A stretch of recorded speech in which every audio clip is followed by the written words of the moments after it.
and all health challenges and goals. I want to know what your health concerns are, what issues and challenges you and your family face. Activities and events are going on around the Chattanooga area. Please feel free to call me, email, tweet, reach out to us on Facebook. My personal email is lorettalynn@me.com, or you can find us on Facebook at HealthTN um, on Facebook. And I'd like to welcome to the studio with me today. I have Michelle Hecker Davis back from Learning RX. She was with us a few weeks ago, and if you missed it, you missed a great show, but you can always watch it on YouTube or on our Health Essentials Facebook page. Michelle is back because obviously school's back, except today.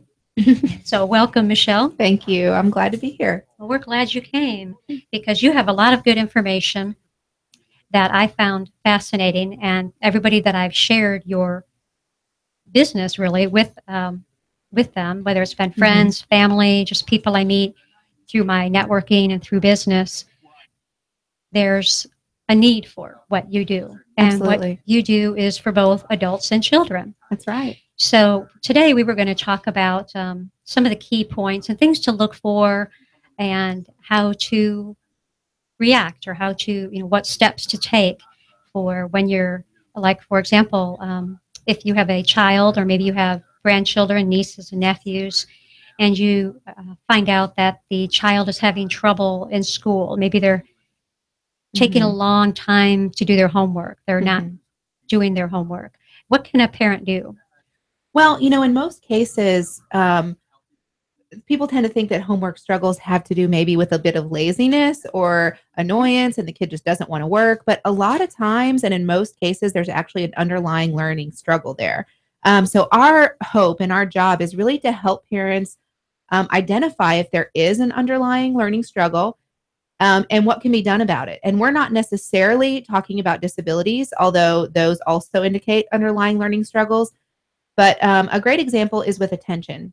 When someone struggles with, there's different types of attention. So if they struggle with just staying focused, especially if there are distractions present, if, little sister's in the other room and she's banging on her toys and, and you're distracting yourself and not getting your homework done, there's usually an underlying skill issue there. And it doesn't necessarily mean that, this child struggles to read or write or it affects intelligence in any way. It's really just more about that underlying cognitive skill difficulty. And that's what we really aim to address through our training programs and through this homework tip list that we have released on our website. And the important thing about this list, most homework lists are going to help you just get through, try to help you get through homework as quickly and as painlessly as possible. But our list is really about how you can make homework actually fun, and then also build those underlying cognitive skills, which are, important for long-term success beyond just homework, but when your day-to-day life, when you have to focus and process quickly, and all those cognitive skills, memory, that make up how we learn any type of information. Well, I can definitely relate to that. I know even as an adult, we have a lot of distractions going on, especially with the smartphone or with Facebook and all of the social media. And I know a lot of employers have had to, put into place guidelines, basically, so they're not losing productivity. But it is distracting, even at night, I think, for parents to try to have a conversation, for couples, and just overall in life. And I know when you were here last time, we did a teaser, did a little brain training here live on the radio, and that was interesting because I evidently did better than I thought I did. But it is challenging to really be mindful and stay in the moment.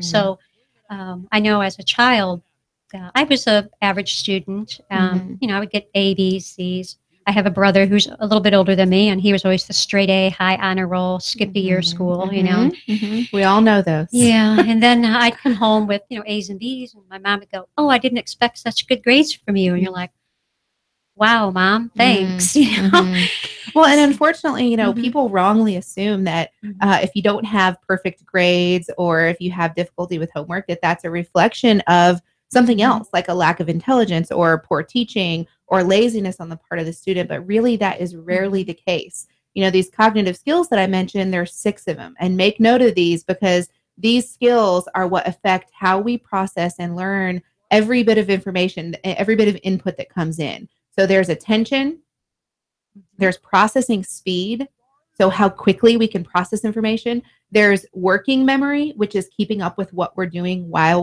we are doing it. So in other words, when you go into a room and say, "Why am I in here?" That's a working memory type of activity. Yeah. And then there's your higher thinking skills are going to be skills like logic and reasoning.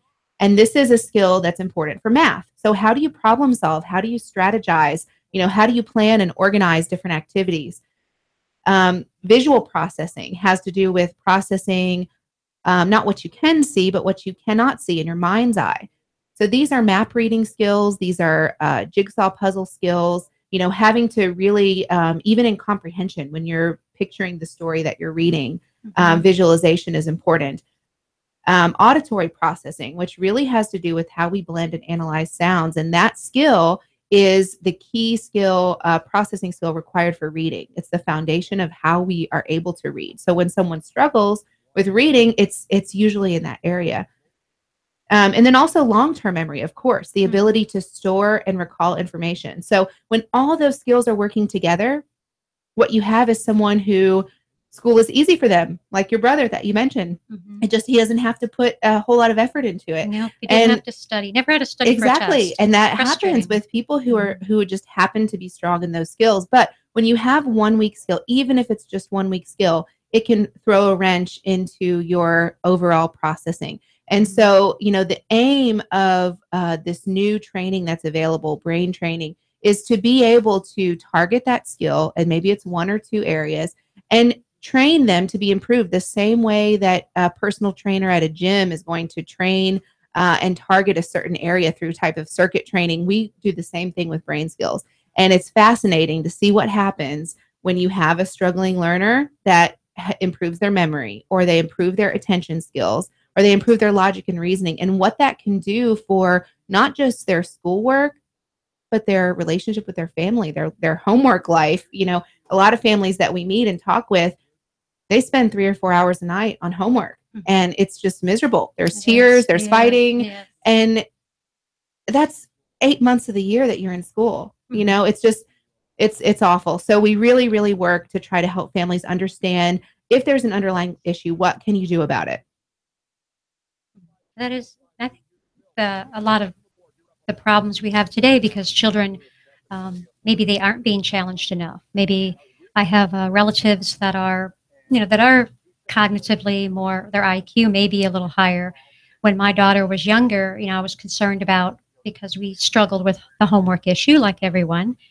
And I was wondering, is she going to be smart? Is she going to be able to pick up on things? But come to find out, I was going to have her tested because she was actually getting bored in class. But I know some people worry about, if they're not smart, is it genetic?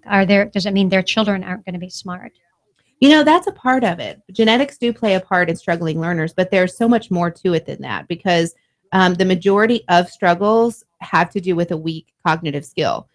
So students with ADHD, for example, tend to have weak selective or divided or sustained attention, and students with reading struggles are almost always weak in phonemic awareness and auditory processing, like we talked about. So even though inherited learning struggles are there, they don't have to be lifelong labels, because cognitive skills can be targeted and make learning easier and faster. And this is a new thing. This hasn't been available in this format, in this training type environment.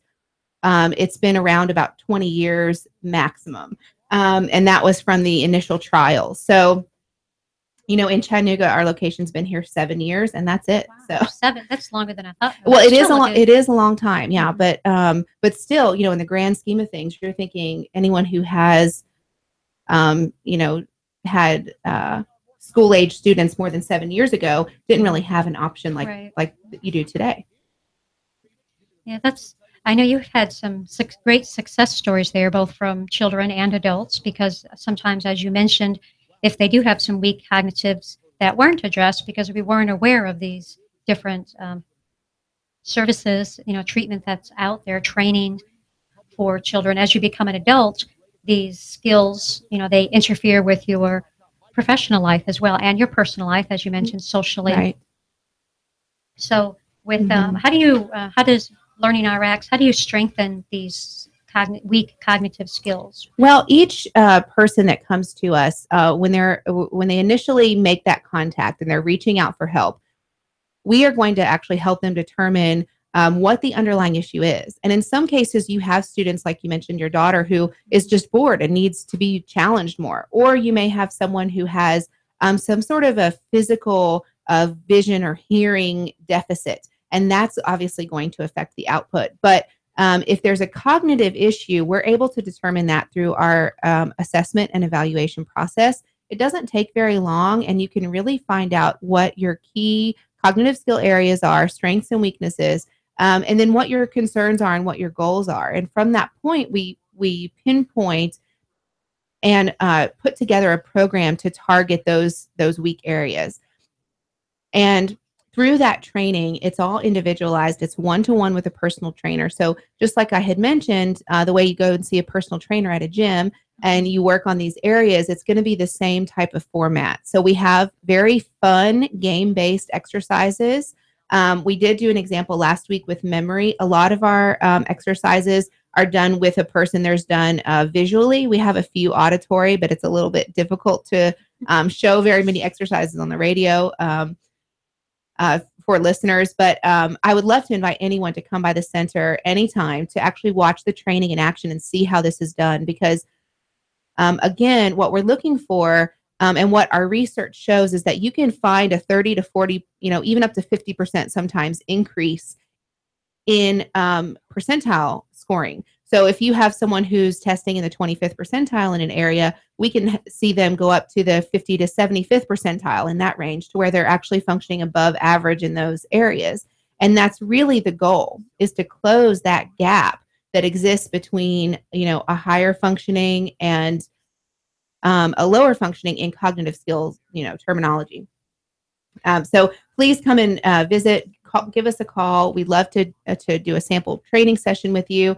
It's really fun to have people actually come in and try a few exercises. After about 20 minutes, you start to feel a little bit mentally fatigued, because our goal is to give your brain a workout, and it's a lot of fun. It's using games to do that. Yeah, and it's interesting. I've watched you do this several times in different settings, and it's fun, and it does get to be challenging, because then you will throw a little quick wrench in there by some distractions. Like as we're sitting there trying to do a timed puzzle, then you may have some noise going on in the background or something else going on, and we don't realize that that's actually training our brain to do these different things. That's right. One of the ways that we build attention is by adding distractions. And, you sort of think the first reaction when you have someone who struggles with attention is remove all the distractions and make it, so totally quiet. Well, guess what? If someone really struggles with attention, they're going to find a way to distract themselves, or there's going to be, so our goal is, if we can, in a training environment, now you don't just want to add distractions wherever you are, because that will be distracting, but you want, if you're working with a trainer in a very specific environment and you add distractions and actually can train an individual to deal with those distractions, then you're going to build a sustained attention skill and a selective attention skill. So they have to choose to stay focused on that task while, someone's talking in the background. And then there's even another level up from that called divided attention. And that's when we actually have to process multiple things at one time. And this may be as simple as carrying on a conversation while you're loading the dishwasher. We have lots of people that we'll talk with that really struggle to, answer an email while they're talking on the phone, and there's some different things to consider with multitasking. You really want to try to focus your attention as best you can on each task. But the ability to stop what you're doing even and task switch, so answer a question and then get back to what you're doing, can be very, very difficult for some people. So a way to train that, we use the technique called loading, where we will actually add a task on top of the task that we're doing. And this may be naming the directions of arrows and then doing a calculation at the same time. And when you're training the skill and you do this so many times, it becomes automatic and it becomes easy. And that's really the goal, because when we can create that automaticity, then that's the way that your brain will process that type of information. And it's just really fascinating. It's fascinating to watch too, because you can actually see it even with just one or two, techniques, watching someone go through a process with these brain teasers. Then you realize, we can multitask, and obviously some things, if you're loading the dishwasher and having a conversation, that one doesn't take as much, concentration on both. Whereas, like you said, if I threw a question in there and threw you off your game, and then you have to come back and go right back to right where you left off. And I think a lot of us have difficulty with that task. Right. And a lot of the approach in at least a school setting, and I reference school settings a lot, even though we work with adults, because it's so evident when you have a student who struggles to perform well in that type of environment where you're required to stay focused and keep up with the class, and you have peers that you're, sort of side by side being compared to. So what we have found is that a lot of the approach, and a lot of times when someone struggles with attention, you want to give them seating that's closer to the class, or you want to take them out of the room for the test and give them more time for the test, or provide these different accommodations. And even different programs like tutoring, which offer help for that. Their goal is really, addressing those symptoms. So they struggle with staying focused. So we're going to work one-to-one on them and get them through this test so that they can pass this test. And that's fine. They may get a good grade on that test. But nothing in that whole time has ever been done to address the underlying issue, which is a cognitive skill area that's weak. And there are compensations that you can, and workarounds that you can make to get by. And we do have lots of families who they're making fine grades, they're making A's and B's, and the teachers are saying, there's not really a problem here. You don't have a struggling learner. But the parent is saying, I'm at home with this person and I see how much time it's taking to get this, or how much we're having to study. And then, they make an A on the test, but they don't remember that information a week, 2 weeks later. Yeah, and that's the hard part. We do need to retain that information. And I know myself growing up, I memorized it for a history test, then you move on. But as we talked about before, one of your case studies, that with your program, they're able to retain the information not only 3 months later, but a year later, whether it's an adult or a child. That's right. It's really working at, I am not a neuroscientist, but we do have neuroscientists that are on our team that do research and study what we're doing. And the science behind it is really fascinating. Of course, you can find it on our website, learningrx.com, if you really want to dig into all the research. And there have been so many studies that have been conducted. And the idea is that we're actually changing the physical connectivity of synapses and neural pathways to where we're able to sustain for a period of time, because we've created automaticity in that skill. Awesome. Well, Michelle, we want to thank you for coming on. And remember, if you are concerned about your child, whether you think they have ADD or they've been diagnosed, or they think they have a learning disability, or the teacher has talk to you about a few problems with your child, please give them a call. They are a wonderful resource, and I'm pleased to have her on the show. It's Learning RX right here in Chattanooga, and you can find them on the website as well. And also wanted to remind people that men and women, if you lack energy or stamina, if you're tired and can't get in the mood, if you have a low libido or low testosterone, essential oils can help. They are natural, safe, and help you reignite the spark and passion in your life. Call today, 605-4719 for a free consult for 10% off. This is Loretta Lynn with Health Essentials. Take control of your health today.